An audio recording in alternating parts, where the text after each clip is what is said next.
Locked in to the hottest station on the planet. Resistance is futile. The revolution has begun.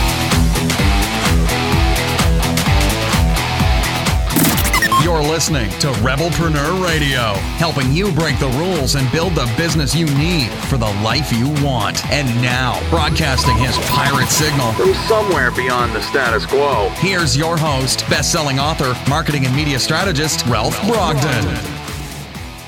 Hello and welcome to another episode of Rebelpreneur Radio, the show that helps you build the business you need so you can live the life you want. I'm Ralph Brogden.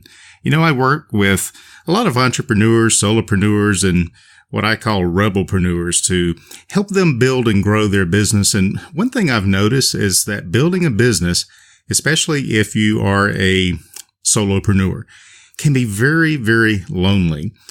Today's guest is a community builder expert, and she's going to show us her approach to creating stronger, deeper, more passionate business communities all over the world. Her name is Sahar Nafal. She is the founder of the Bright Side of Life Women's Community. She is a dynamic leader and innovator, and she is a master at helping women to build stronger, deeper, and more passionate communities in their businesses worldwide. Sahar, welcome to Rebelpreneur Radio. Well, thank you, Ralph. I appreciate the opportunity for me to be here with you today. Well, it's really awesome to have you, and I can't wait to learn more about who you help, who you work with, and what exactly it means to build a passionate business community.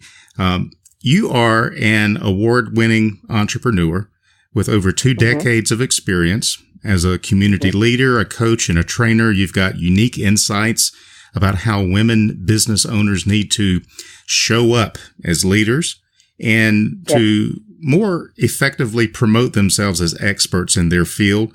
How did you get started doing this? What got you motivated to go down this road in your business development?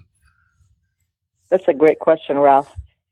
It all started in 2007 when I made a decision to leave a marriage of 18 years that I knew did no longer belong to me. And so I felt the need to leave the marriage. And with my 2 daughters, I made a decision to be on my own. And with that, unfortunately, I lost everything. All the finances. I went through bankruptcy, IRS auditing, divorce courts. I went through child support courts, everything you could ever imagine for me to leave a relationship that I knew was not healthy for me and my girls. And so with that, I found myself alone. I felt myself isolated, and I really wanted a community or a tribe that gets me. And so I started in February of 2008, literally within 4 to 5 months of me leaving, a small group of women that gathered in my home. So I was able to feel, as I was going through the dark side of life, I was building the bright side of life. So it was metaphoric, and for me to be able to be supported. So I made a decision, instead of going from a place of victimhood, to be able to support women who have been through similar circumstances. And I created a community in my family room, and we had about 8 women that showed up the first event. And from there, more and more and more women continued to come and join us. And it grew to a point where everyone was hanging out in the kitchen, almost close to the bathroom, the hallways. Within literally less than a few months, I realized that there's a need. There's a need of women coming together in community to be vulnerable, to be open, to sharing their stories. And eventually, it led to women who are entrepreneurs and business owners who not only wanted to have a balance in their business or grow their business, but they also wanted to have a balance in their personal life. So it worked out really beautifully. And within less than a year and a half, Ralph, I had Dr. John Gray, the author of Men from Mars, Women from Venus, on my stage at the Marriott Hotel, where we had over 250 people that showed up. Wow. And now we have served over 25,000, both men and women. Some courageous men do show up. We have about maybe 10% of men that do come and support the community, have been through our workshops, seminars, gatherings, conferences in the past 10 years. So what started of me giving back, what started of me wanting to support so I won't be in the victimhood, has evolved to be a business where now I have both of my girls graduated from college, and I did it all by starting the Bright Side of Life in my family room. That is awesome. And that is so motivational to anyone who's listening right now and you feel like, it's too hard, it's too much work, or I don't have the connections, I don't have the resources, I don't have the support. Here's an example of someone who started with a lot less probably than what you have, or at least not a whole lot to work with, but she took what she had and she built it into something. So that is encouraging. That's amazing. Tell me a little bit more about the types of people that you work with. Who do you help, and do you just work with women, or you mentioned men? Tell me more about who gets involved with this and how you help them. Sure. So now that I have become an expert community leader or community builder, which is a title that my community have given me, I've learned so many skill sets. So you could imagine building community and leading events have given me skill set to be expert in networking. So I have developed a program to help people that want to fill their events with ease on the art of intentional networking. So it could be anybody that wants to create or grow their community-based live events or grow their workshops and seminars. Some of the skills also of how to fill your events with ease. So that is a skill for the past 10 years or so I've learned. So I've become an expert in that. And one of my favorite, Ralph, is to teach entrepreneurs, business owners, both men and women, how to step up as a leader and really create a community where everybody feels a sense of belonging, appreciation, and acknowledgement in order for the community to keep coming back again and again, build trust so they could sell their products from their own stage. So I share with them how to step up as leaders and speakers and enroll their community into their program. So those are some of the ways that I could help and support. Again, primarily it started with women, and I continue mostly support women, about maybe 80%, but there are 20% of men that really want to learn more about what I do, and so I do support them as well. Wow, that's pretty incredible. And especially when you think about business today, a lot of people think, well, I'll just put up a website and I'll hide behind my digital presence. But I believe, and I think you'll agree, people still want to do business with people that they know, like, and trust. And so there's got to be some kind of relationship building there. You're taking it to the next level. It's not just not just customer service. It's building a community of support. And that's what you're so good at. Yes, absolutely. So people, and here's the truth. Here's the secret. Okay. The secret is people do events and they do events and they do events and they keep going and trying to recruit people to come to their events, brand new people, but not realizing what they're missing.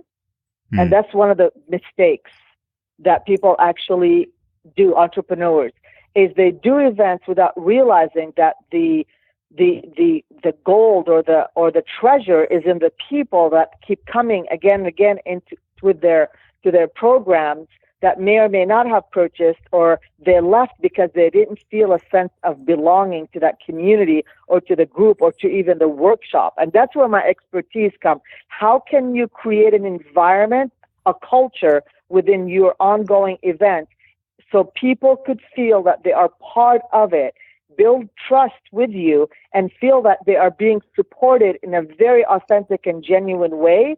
So they could say it will be an easy yes for them. So, for example, I literally don't have to go outside of my community for me to get clients.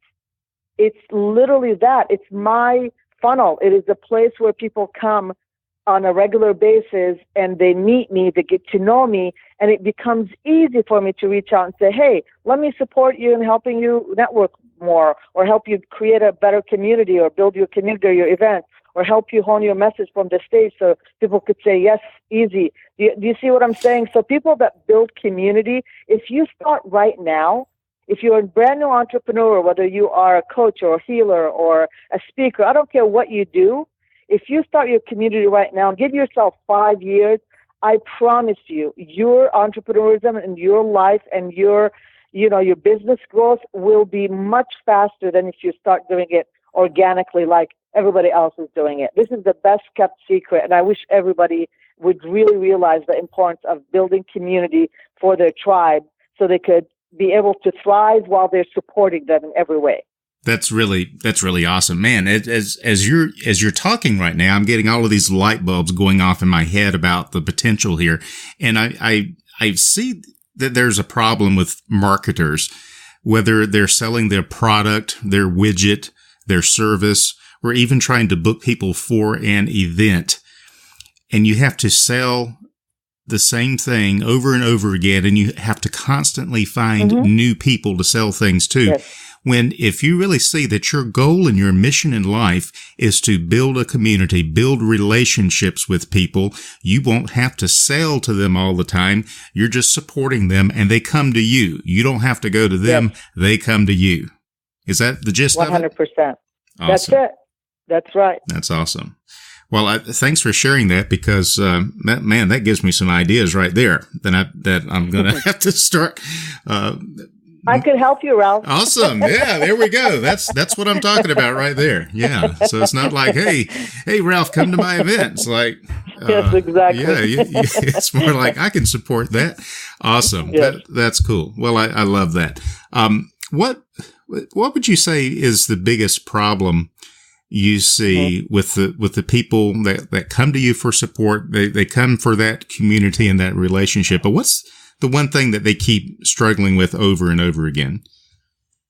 That's a great question. So I believe that the success of live events depends not only on the marketing strategies or even using of social media or networking events or even speaking opportunities. The real secret is community building. And again, I want to go back to that. For you to create deeper connection, build more trust, enroll more people or members to come into your program and get a sense of belonging, right? Yep. And therefore, you start building your community and people will come again and again. So here's the number one problem. Ready? Mm-hmm. People are very impatient. They start their events, maybe 10 or 15 people come the first month.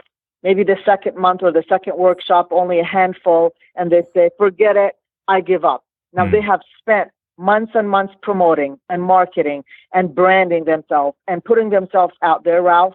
And then all of a sudden, because only few people showed up, of course few people are going to show up. They don't know who you are. You need to keep the momentum going. And that was the success of the Bright Side of Life. I did not give up for 10 years going month after month, workshop after workshop. As I grew, I started doing 4 big events, 2 days, conferences, and I did not give up because the women and the few men that showed up knew that the Bright Side of Life is going to be the last Thursday of each month. They knew I was going to show up. They were not only coming because they loved the culture and the community, they came and brought friends with them, and those friends brought friends with them.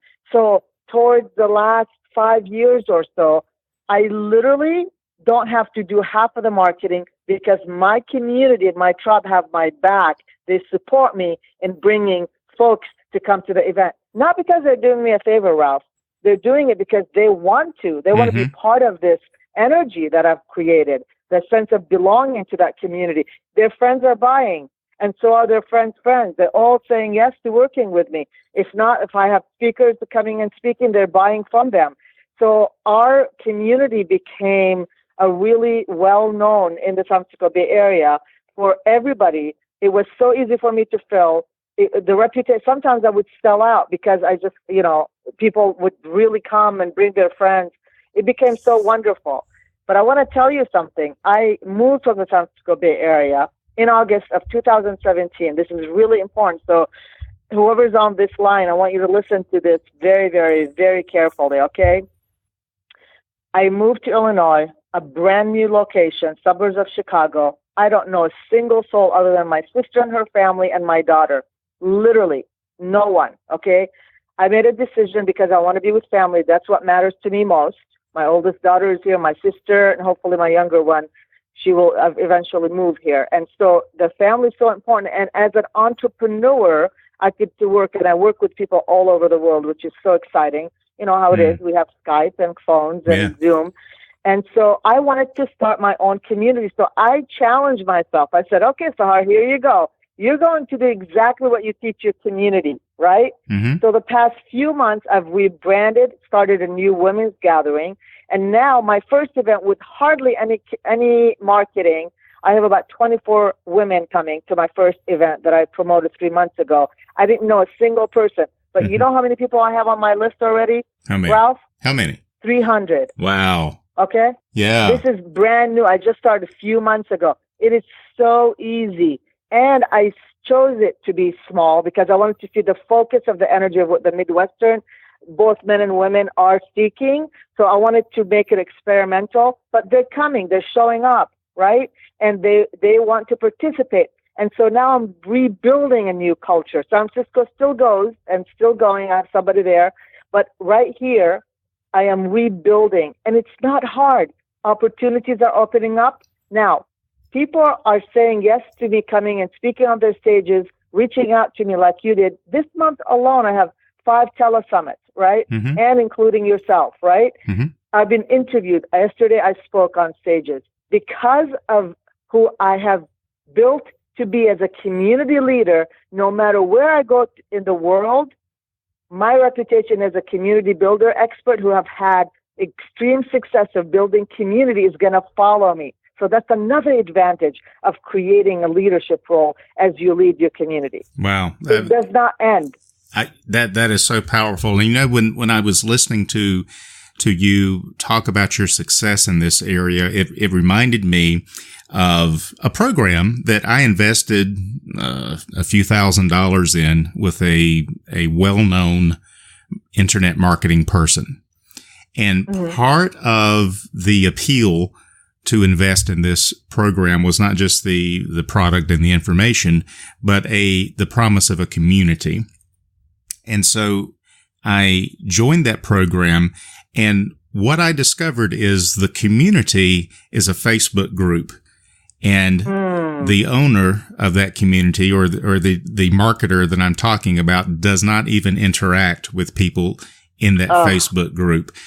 So that's sad. That is an example of failing to take advantage of exactly what you're talking about, which is building the community and the relationship. And that's what causes these things to grow organically. And if it's just about trying to get people in seats, sell tickets, sell books, sell programs, but you're not building the community, then you're always having to push and push and push and get your name out there. And it's not attractive. It's not magnetic. So this is awesome. Now, somebody like me, I get it. Others listening to me right now, they're beginning to get it because you make it so clear. But what can we begin to do right now to start taking some steps towards building more community in our businesses, in all the things that we're doing, especially in our marketing? What should we start doing to begin to see some improvement in our ability to connect with people and to build these relationships? Excellent question. The first thing you want to do is ask yourself, do I want to lead my own live events? Is this something I want to commit to? It's not just about, I want to just go and start, because it does take some work. And I am not somebody who's going to say, like when I work with my clients 6 months or for a year, people come to me and they go, 3 months, can you help us? No, of course I can't. It takes time for you to build. So number one is you ask yourself, really be, authentic when you're asking yourself, do I really want to commit to build a successful business that is in the area of leading my own events and go from there? That's the number one thing. Number two, if it's a yes, can I come up with a name that is catchy, that relates to the outcome in which I want to serve? Obviously, there's 4 areas, as you know, Ralph, whether it's relationship building, whether it's business building and wealth, The third one is health and wellness, and the fourth one is spirituality. And then, of course, there's the nonprofit, but we're not going to go there, right? Those are the four most common topics that entrepreneurs, business owners serve other people. And you come up with the name of the outcome. For me, it's the bright side of life, because I was living the dark side of life. It had nothing to do with the outcome, but I do actually want women to have a bright side of life. But it could be anything to do with the outcome. The name has to do with the outcome of which you want to serve, or the outcome of what you want to serve the people. Then you go to Meetup. Meetup is a great platform. They just redid it, and so now it is totally easy to use. I've had Meetup. Like, people going, do you have a Meetup? I go, no, I just use the platform as Meetup. Or Eventbrite. You could do an event there. But Meetup is a community-based platform that you could include and incorporate your photos there. You could have messages. You send messages to your community. People come become a member. Really great platform. It's one of my favorite things to teach. So then the second thing is you get, first you say yes, you want to do this. Second is come up with a name. Third is you build a Meetup. And you start inviting all your friends, social media, as you go about everywhere you network. Now you have a funnel, a space online that you're inviting people to. But before you even start inviting people, and by the way, Meetup have millions of followers. So once they see you and what you do and they relate to, they'll become members. I already have over, I believe, 100 members within a few weeks of just me starting my Meetup, the I Am Bright. It's meetup.com/I Am Bright. And so then when you do that, you schedule an event. And here's, again, a mistake that people do. But wait, we don't know anybody. Well, it doesn't matter whether you know anybody or not. It doesn't matter if people became members of your Meetup.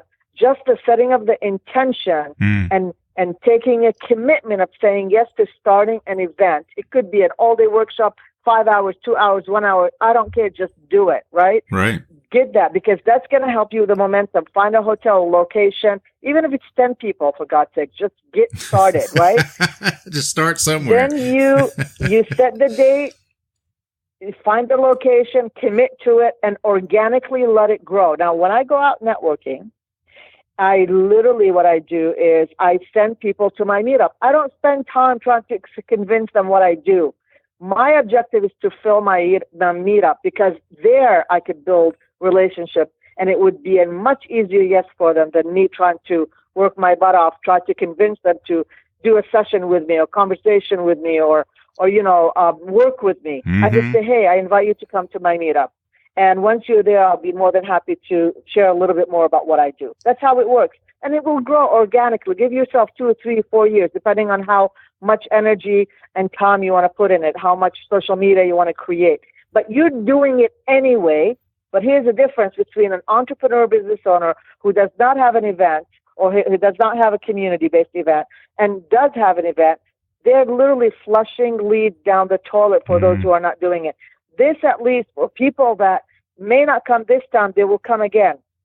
I got a call one time 2 years ago from a woman, and I said, she said she wants to come, and she came and she said, I just want to tell you something. I've been on your list for 7 years, Sahar. I've been watching you, social media. I've met you places. I love your energy, but it's not until now I was able to make it, and I couldn't wait till my job ended so I could come and be part of it. She became a loyalist.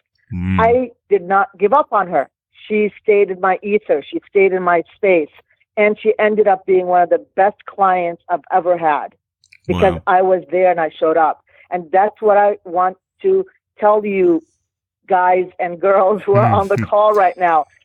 Stay the course. Whatever it is that you're doing, stay the course. Don't give up. There's a light at the end of the rainbow, and there is a bright side of life, I guarantee you. Just commit to wanting to do this. And from there, it'll grow organically. And I would love to give maybe a networking tip if you feel this would be a good time. Yeah, absolutely. So one of my favorite things to do is I teach something called the art of intentional networking. When you go out networking, there's 3 things that I invite you to think about. Number 1, set an intention, always intentions. I always lead with intention. Set an intention of what it is that you want to be able to receive when you go, meeting new people, getting a certain amount of cards, making a deep connection with someone special that might be serving you or supporting you, or it could be a JV partnership. That's the number one thing. So go with an intention of receiving whatever it is you want to receive. Number two, be prepared. Bring your cards, your postcards. Be prepared for anything. You never know what's going to happen. Look your best. Like, go and say, hey, I'm going, and I'm going with an intention to show up the best that I can. Yesterday, I went to a networking event. A client, speaker canceled, and they asked who is available. I raised my hand, and I got up on the stage, and I spoke. How about that? I was prepared. I was prepared. You weren't wearing your sweatpants and your hoodie, were you? No, I was wearing a nice dress. I go prepared. And I kid you not, it was one of the best things. I didn't have my notes, but I raised my hand because I was committed, and I said, I set the intention, and here I come. There right? you go. You're ready. And the last one is make sure you follow up. I tell people to bring a red envelope. And on that envelope, please write this down. This is so important. The name of the event, the name of the host or the leader, the date and the time, the location, and put a little star and write down anything that's going to remind you that it's special or something you learned in that specific event. And that's where you put your business cards in. They're not in your pocket, the bottom of your purse, under your seats, or in between your couch pillows. They belong, because this is money. And make sure you follow up. Send them an email, invite them to be part of your Facebook group, invite them to your meetup. That's how it works, and that's what success is all about when it comes to building your community. That is awesome. And that's some good practical advice, and you demonstrate the intention by the organization that you bring to bear upon the activity that you are engaging in. Well, that's awesome. That you've really got me excited, and I know our listeners are going to want to be able to reach out to you and find out more about who you are and what you do, and specifically how you might be able to help them with your books, your programs, your events. What is the best way for our listeners to reach out to you? The best way, Ralph, is for them to go to saharnafal.com, SAHAR, and as in Nancy, AFAL.com. That's my first and last name. Mm-hmm. And I just created a new page that says a session with Sahar. I would love to have a conversation with anybody who has a calling to lead their own events, and I'll be more than happy to just do a complimentary session for them. So that's the best way they could reach out to me. They could also email me, thebrightsideoflifeca@gmail.com, with any of their questions. I'm very generous in giving because I love to serve and help with no expectations whatsoever. I just want to have more entrepreneurs, business owners to be more successful and continue to build community. Awesome. I've been speaking with Sahar Nafal. She is the founder of the Bright Side of Life women's community, and you can reach out to her, connect with her at saharnafal.com. It's been a real pleasure to connect with you, Sahar. I look forward to seeing what you are going to be up to in the weeks and months to come, and thanks so much for being on the show today. Well, thank you for the opportunity, Ralph. It's been wonderful. You've been listening to Rebelpreneur Radio with Ralph Brogden. Download the show notes and much more at ralphbrogden.com.